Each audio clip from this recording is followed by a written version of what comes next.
Znači,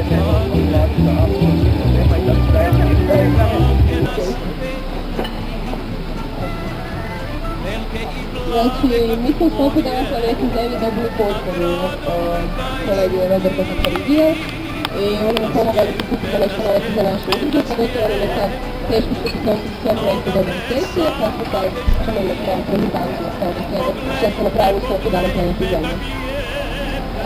Udruga naša, znači Svijeta biologije je stara već 12 godina, pomoći sam biti. Sastoji se 150 članova studenta biologije.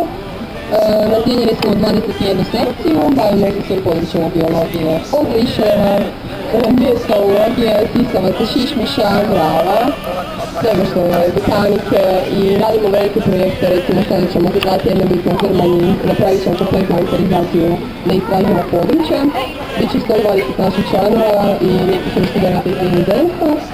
Postručili smo možda naših mentora koji su sve redom stručnjaci u svom području, od članova Državnog zavoda za zaštitu prirode, znači asistenata i profesora na PMF-u, na nekim drugim fakultetima i surađujemo sa brojnim udrugama.